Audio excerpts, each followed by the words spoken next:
when you look at the scriptures, you find in the Old Testament, I don't have time to show you all that, but if you read the Old Testament, I think you would have come across cases where a prophet would stand up to a king and say, "You're wrong." మనము పాత నిబంధనలో లేఖనాలను చూస్తే అవన్నీ చూపించడానికి ఇప్పుడు అంత సమయం లేదు. మీరు ఆ లేఖనాలను చూసినప్పుడు ఒక ప్రవక్త రాజు దగ్గరికి వెళ్ళి నువ్వు తప్పు చేశావు అని చెప్పినట్లుగా మనం చూస్తాం. And in most cases, the king would get very upset with the prophet. అనేక మంది విషయంలో ఏం జరుగుతుందంటే ఆ రాజు ఆ ప్రవక్త చెప్పిన దాన్ని బట్టి ఆయన ఎంతో కోప్పడేవాడు. One of the first examples you see is Samuel standing up to Saul and said, "You have sinned."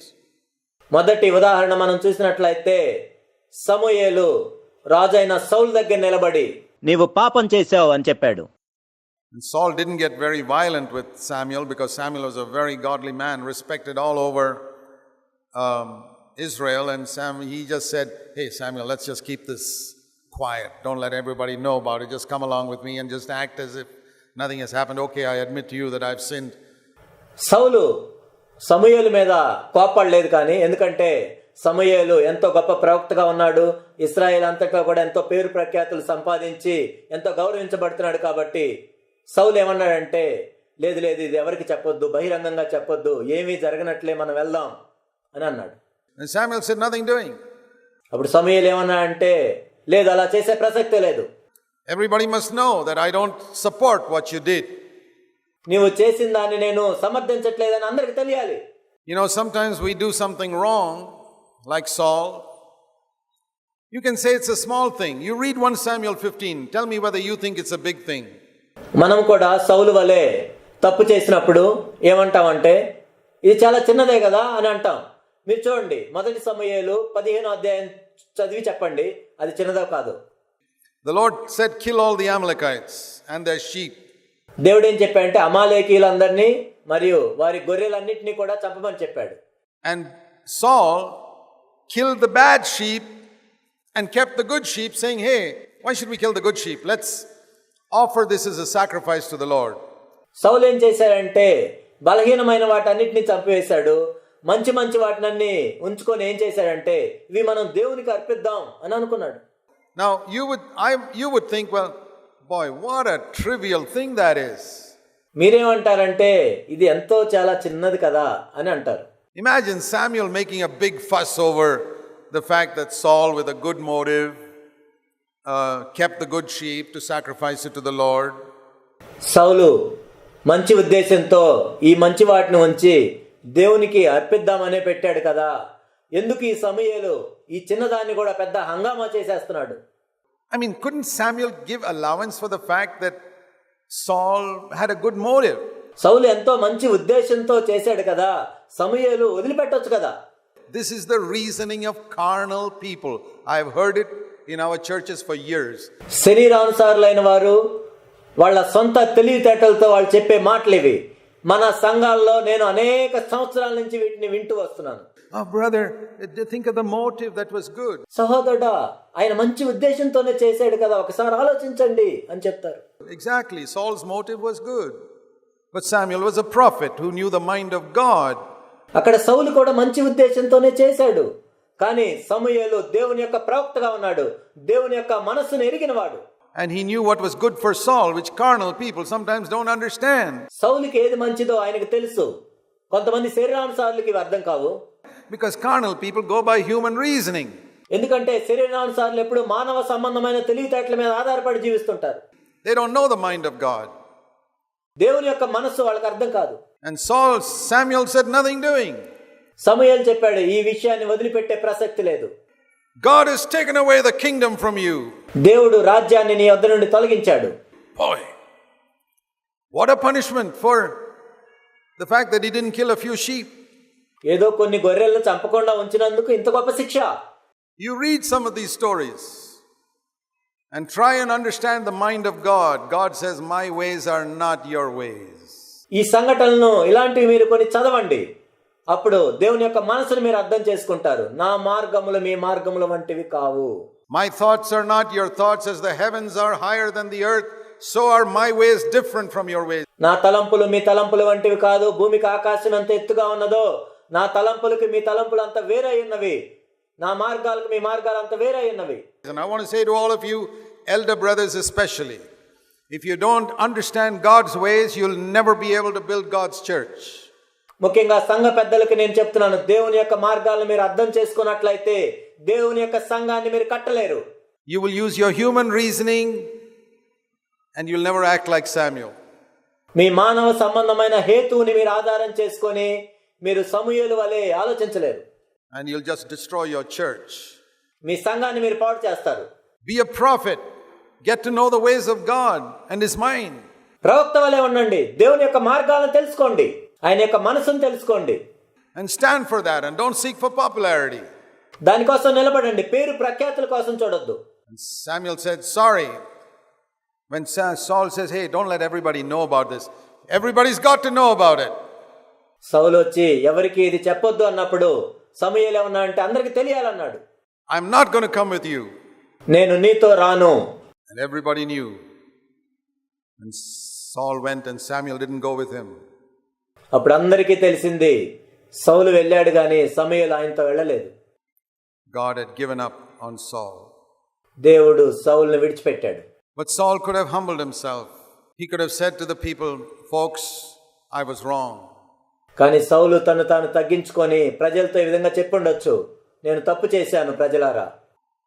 Samuel was right. I did wrong. This is the second time I did wrong. సమూయేలు చెప్పిందే correct, నేను రెండోసారి తప్పు చేశాను. Earlier on, I should not have gone and offered that sacrifice. That was Samuel's job.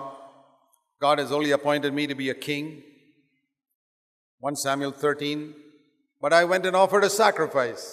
ఇంతకు ముందైతే సమూయేలు చేయాల్సిన పనిని నేను చేశాను, నేను కేవలం రాజునే, కానీ సమూయేలు వెళ్ళి బలి అర్పించాలి.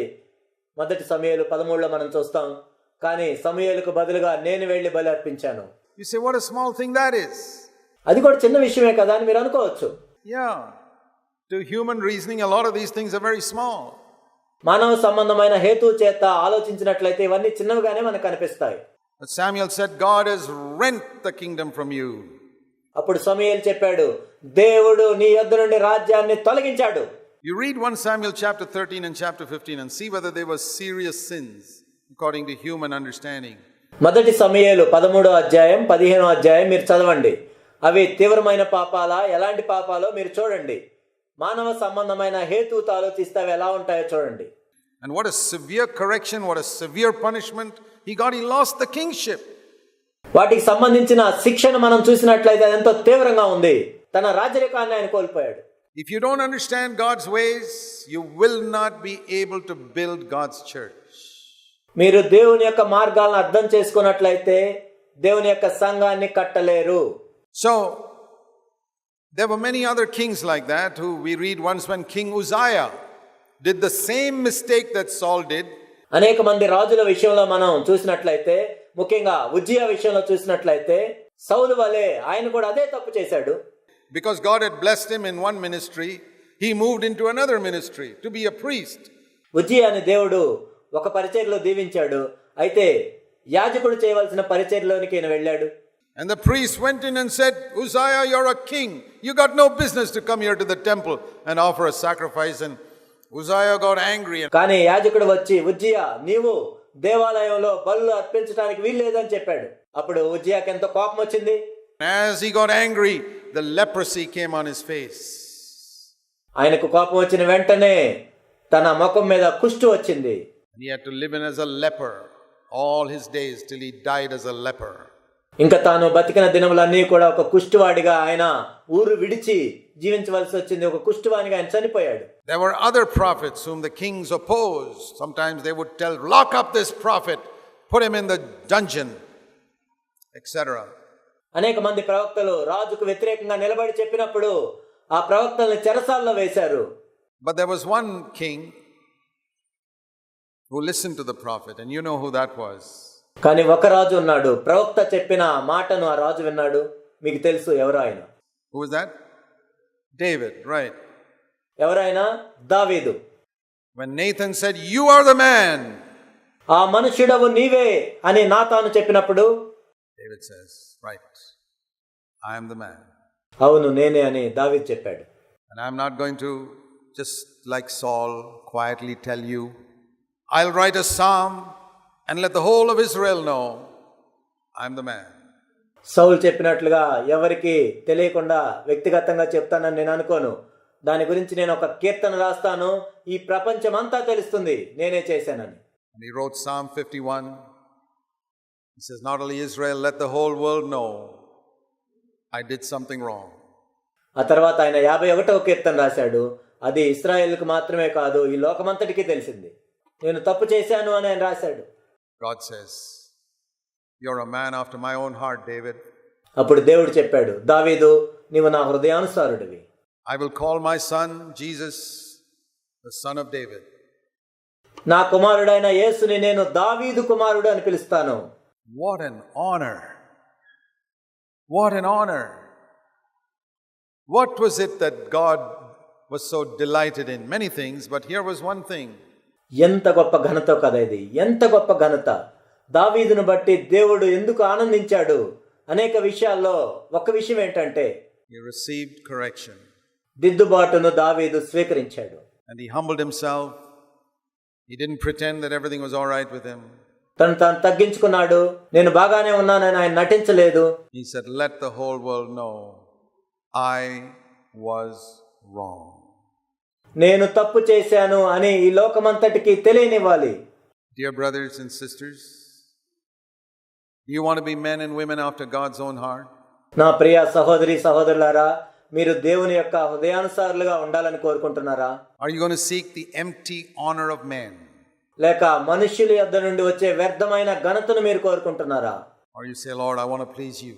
లేక దేవా మిమ్మల్ని మేము సంతోషపెట్టగోరుచున్నాము అని మీరు కోరుకుంటున్నారు?